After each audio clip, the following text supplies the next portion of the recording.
Bonjour, bonjour à tous, bienvenue à notre Allô, allô! CGI. Excellent. Donc, je me présente, Annie Briard-Payette.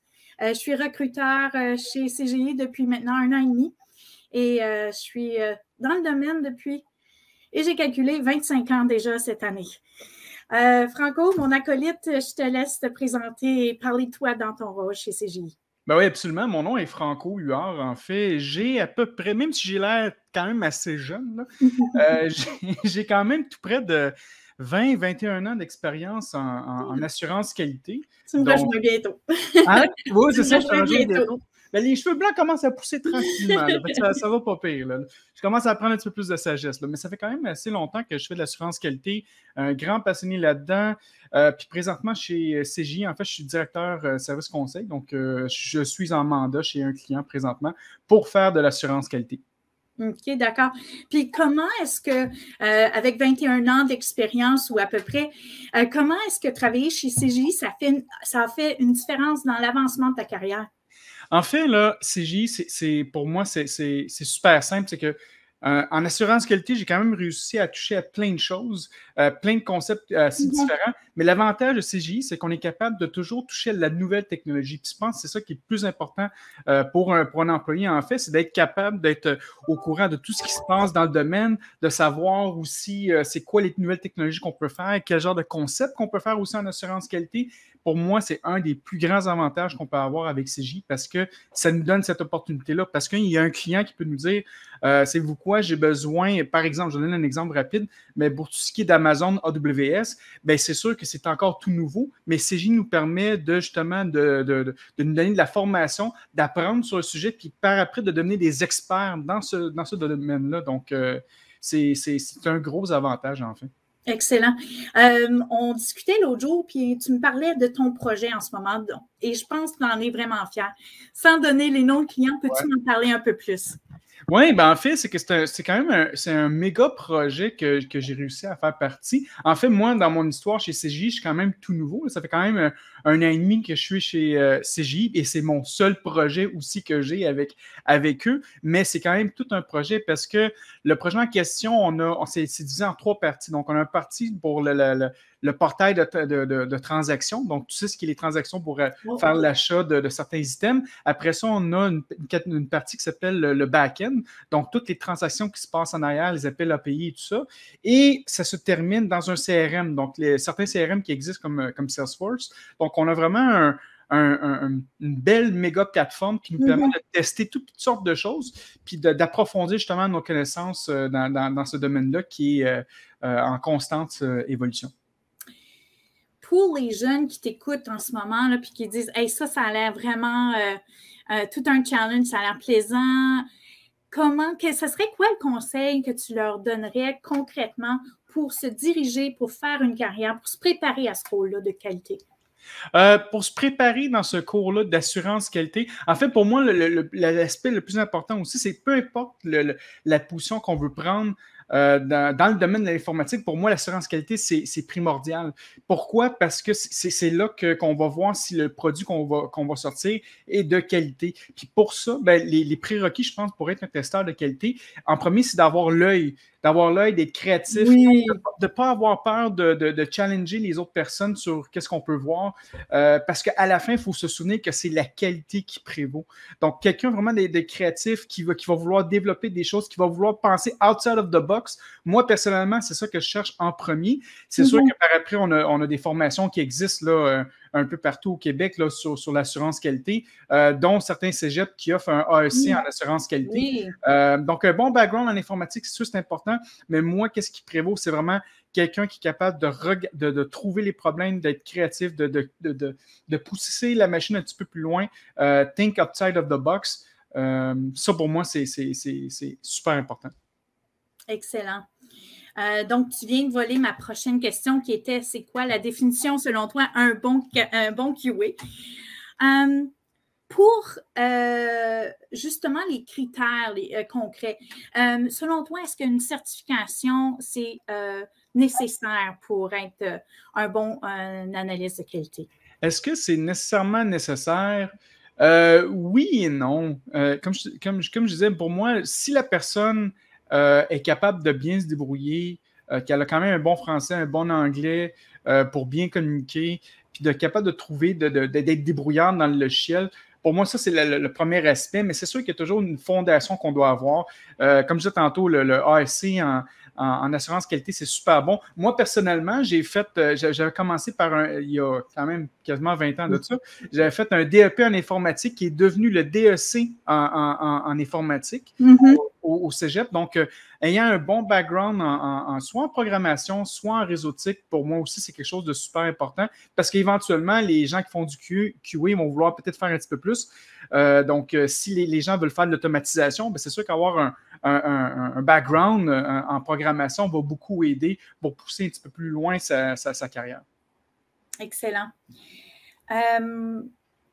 Pour m'aider, moi, comme recruteur, oui. Est-ce que tu peux m'expliquer c'est quoi les différentes spécialités en qualité?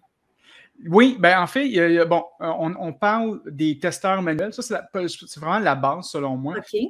Donc, être capable manuellement d'aller sur le logiciel, trouver les bugs, écrire les plans de test, exécuter les plans de test, revoir en fait, toutes les spécifications, les documents de design et tout ça. Donc, ça, c'est la première partie pour moi du testeur manuel qui va vraiment focuser sur le logiciel. Par après, on va avoir aussi les testeurs d'automatisation. Donc, les testeurs d'automatisation, c'est soit des testeurs manuels qui ont un background en programmation qui sont en mesure de pouvoir automatiser certains tests. Ou sinon, ça peut être des programmeurs aussi. Moi, j'en ai dans mon équipe des programmeurs analystes qui sont aussi des spécialistes en automatisation. Donc, ça, c'est l'autre avenue qui est aussi possible. Sinon, même dans l'assurance qualité, tout dépendant de la méthodologie, si on parle de méthodologie agile, plus axé vers l'ATDD, donc le Acceptance Test Driven Development. Là, on va voir aussi des gens d'assurance qualité qui vont être aussi présents pour ce qui est de l'écriture des tests d'acceptance. Donc, c'est vraiment des tests qu'on va donner aux développeurs pour qu'ils puissent développer dessus, puis aussi tester. Ça veut dire qu'avant qu'on reçoive le code, on doit s'assurer que ces tests-là soient absolument fonctionnels avant que le QA embarque. Donc, c'est une autre partie de l'assurance qualité qui est présent. Donc, tout dépendant de la voie qu'on fait, il y a une multiple opportunité là, pour tout le monde. D'accord. Parce que je vois parfois dans des descriptions des trucs comme Cucumber, etc. C'est un petit peu difficile à démystifier pour un recruteur. Effectivement, mais quand on parle d'outils comme Cucumber, Selenium, tout ça, ça fait toute partie vraiment de l'automatisation. Donc, c'est vraiment un background beaucoup plus technique là, pour de la programmation. Mais encore une fois, il faut se souvenir que, les outils de base pour l'automatisation, on va parler surtout du Selenium. C'est pas mal le gros outil là, qui est présentement sur le web. Mais Selenium, on dit que c'est aussi un driver. Donc, c'est juste un outil pour exécuter les tests. Donc, en arrière de ça, on a ce qu'on appelle des frameworks. Donc, nous, dans notre projet, on utilise un framework. Vous pourrez voir ça aussi. Ça s'appelle CodeCept.js. Okay? Donc, c'est fait en JavaScript. Donc, ce framework-là va permettre de communiquer avec le Selenium pour exécuter les tests. Mais si on n'utilise pas CodeCept.js, il y a des outils comme Cucumber. Ça peut être directement aussi dans un langage natif. Ça peut être en Python, ça peut être en Java. L'important, c'est qu'on ait un bon framework en arrière pour être capable d'envoyer les commandes au Selenium pour faire les tests automatisés. Excellent. Merci pour la clarification. Mais pour en revenir un peu à ta définition de l'automatisation, donc l'expert, c'est vraiment la personne qui est capable de scripter lui-même ses tests, si je comprends bien. Oui, c'est ça. En fait, c'est que qu'est-ce que nous, on va faire, puis là, je parle bien de mon processus à moi, ça ne veut pas dire que c'est le processus des autres, mais nous, qu'est-ce qu'on fait habituellement, c'est qu'on a toujours un sprint où on va écrire les plans de test, qu'on va les exécuter, puis le sprint après, on va l'automatiser. C'est-à-dire qu'en premier, on va le conceptualiser, on va l'écrire, on va définir tous ces points-là, puis par après, on va identifier les points de ces tests manuels pour dire ça, on peut les répéter. Donc, on peut les automatiser.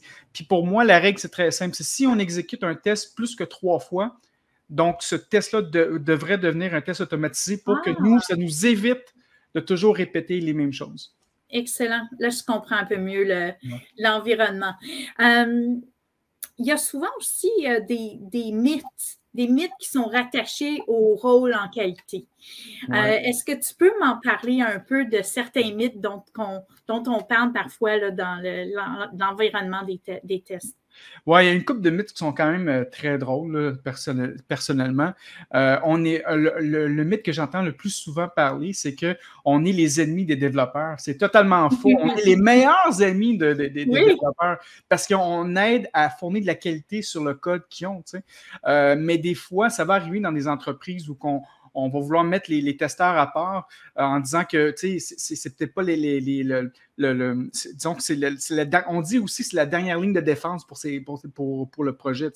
Mais en réalité, on est une équipe, on va s'entraider. Puis justement, sur l'aspect de l'agilité, quand on parle du ATDD, ben justement, ça fait en sorte que les testeurs sont là dès le départ pour aider les développeurs. Mais ça va arriver des fois qu'il va y avoir des développeurs qui vont dire ben j'aimerais ça que le QA teste mon code. Mais en réalité, c'est pas supposé être comme ça. Le développeur devrait tester son code en premier, nous le donner pour que nous, on trouve tout ce qui se passe alentour. Donc, c'est une petite misconception. Sinon, il y a toujours plein de choses aussi. Il y a une autre misconception qui dit que l'automatisation va remplacer les tests manuels et c'est totalement faux. Ça, c'est vrai, j'entends ça souvent. Ben oui. Mais les gens ne réalisent pas que l'automatisation ne peut pas faire tout. C'est juste que on doit prendre l'automatisation comme un outil qui va faire en sorte que cet outil-là va nous permettre de nous, après ça, testeurs manuels, faire plus de choses. Donc, on va laisser les choses répétitives à l'automatisation. Pendant ce temps-là, nous, on va s'occuper des vraies choses ou des choses plus amusantes dans le logiciel. Excellent. Donc, les gens n'ont pas à craindre pour leur carrière. Ils peuvent embarquer dans la qualité, puis il y en a pour encore 20 ans comme toi. Ah oui, j'espère. Pour revenir à ton premier mythe le manque de chimie parfois dans les équipes, moi, ce que j'avais retenu de notre discussion l'autre jour, #OneTeam. Oui. Moi, ça m'a vraiment parlé, là, que c'était votre créneau, votre approche dans votre équipe. Oui, puis c'est super important parce que autant que nous, on est là pour protéger le travail des développeurs, puis autant que le développeur, lui, son but, c'est de fournir du code de qualité. Donc, on travaille vraiment ensemble pour être sûr et certain que le produit qui va être sorti va être le meilleur produit.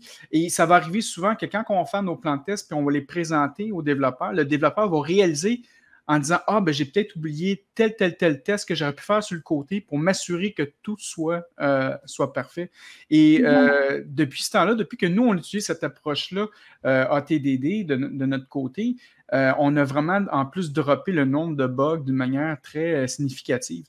Donc, c'est ça, c'est vraiment faire un travail ensemble, s'assurer qu'on est sur le même diapason pour le produit, finalement, pour la qualité. Excellent.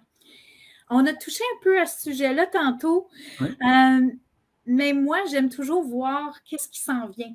Selon toi, ce serait quoi les nouvelles tendances en qualité? Les nouvelles les technologies à venir, puis ce qu'on peut espérer dans les années à venir, travailler sur tel ou tel projet, par exemple? En fait, qu'est-ce qui peut venir dans l'avenir? Puis un aspect technologique qui serait super important pour tout le monde qui désire devenir un QA dans le futur, en fait, c'est de voir tout ce qui se passe avec le cloud. Tantôt, j'en ai parlé un petit peu. Là, je parlais justement de tout ce qui est d'Amazon et tout ça. Donc, la plupart des services se rendent tous maintenant dans le cloud. Donc, ça devient de plus en plus rare d'avoir des serveurs à l'interne dans les entreprises. Donc, le fait d'être dans le cloud, le fait de s'informer sur qu'est-ce qui est Azure, Microsoft Azure, Amazon AWS, même Alibaba Cloud qui existe, ce sont des nouvelles plateformes qui permettent aux entreprises d'être indépendants, mais sur le web. Donc, cette expertise-là va devenir extrêmement importante peut-être dans les 3-4 prochaines années. Donc, si vous avez des études ou si vous voulez faire des études sur certains sujets, je vous invite justement à apprendre quels sont les microservices, tous les services API qui sont reliés avec ce genre de logiciel-là. C'est quelque chose qui peut être super intéressant. Excellent. On approche bientôt notre temps. Est-ce qu'il y a un sujet ou une question dont tu aimerais élaborer, Franco, un truc que tu aimerais partager avec nos participants, que ce soit peut-être leur approche comment se préparer à la rencontre. Tu me parlais aussi à un moment donné des trucs qu'on voit parfois sur des CV. Il faut s'assurer de bien connaître. Donc, je ne sais pas si tu peux me partager ça en même temps. Oui, OK. Un petit conseil, c'est que je fais vraiment beaucoup d'entrevues, tu sais, puis pour mes postes de testeur. Puis un des aspects les plus importants, c'est faites attention à ce que vous allez écrire dans votre CV. Vous mettez en tête que si vous appliquez pour un poste de testeur, moi, en tant que gestionnaire en assurance qualité, je vais tester votre CV. Je vais m'assurer que tous les termes qui sont dedans, vous les connaissez vraiment. Mais c'est normal parce que c'est ma job de tester. Donc, je vais tester le candidat pour être sûr et certain qu'ils connaissent vraiment cette information-là. Donc, c'est vraiment de faire attention aux titres et aux fonctions que vous mettez dans votre CV. Mais à la fin, si vous les connaissez, c'est sûr qu'on va avoir des super de belles conversations parce que, comme tu disais tantôt, Annie, je suis quand même passionné là-dedans depuis plus de 20 ans. Donc, j'en ai vu des technologies puis j'en connais beaucoup. Donc, ça en fait plaisir de parler avec vous puis d'approfondir un petit peu plus ces technologies-là. Oui. Puis, chez nous, on embauche tellement. Parfois, si une candidature ne correspond pas nécessairement à toi, tes besoins pour le projet, on se partage les candidatures parmi nous, puis on essaie vraiment de trouver la bonne place pour chacun. Donc, j'espère que ça aura donné le goût de venir explorer chez nous, chez CGI. On a tellement de projets passionnants. Tu nous en as parlé que d'un seul, mais on aurait pu passer beaucoup de temps avec beaucoup d'autres directeurs chez CGI, justement, et partager vos différentes expériences. Je te laisse un petit mot de la fin, puis je termine tout de suite après. Parfait. Merci, Annie. En fait, le mot de la fin, je dirais même que ce message, j'aimerais ça le passer même aux développeurs parce que ceux et celles qui veulent aller comme développeurs, je leur invite même de faire peut-être même un stage ou un premier mandat comme assurance qualité pour comprendre c'est quoi justement les tests. Parce qu'en comprenant qu'est-ce qui est le processus d'assurance qualité, vous allez devenir un meilleur développeur, c'est sûr, certain. Puis même, souvent, les grands développeurs que nous, on a dans notre équipe ont tous fait un stage en assurance qualité. Juste pour vous montrer l'importance du poste de QA qu'il y en est. Comme je le disais tantôt, c'est la dernière ligne de défense. Donc, c'est vraiment important. C'est une job super motivant, gratifiant. On aide quand même notre prochain. On aide notre équipe en plus à fournir un meilleur produit. C'est vraiment une super de belle expérience. Puis certains vont le prendre peut-être comme une porte d'entrée. Moi, je le dis tout le temps, je suis resté pris dans la porte depuis plus de 20 ans, mais c'est pas grave, c'est que c'est une passion. Puis j'espère que ce que je vous ai dit aujourd'hui, ça s'est partagé avec vous, puis que ça va pouvoir vous motiver à vous joindre à nous dans un futur. Excellent. J'invite tout le monde à notre table ronde à la suite de notre discussion. Ça nous fera plaisir de poursuivre peut-être un peu plus et répondre à vos questions pour la suite de notre rencontre. Donc, merci de votre présence à tous. Puis, à très bientôt. Merci. Bye-bye. Bye-bye.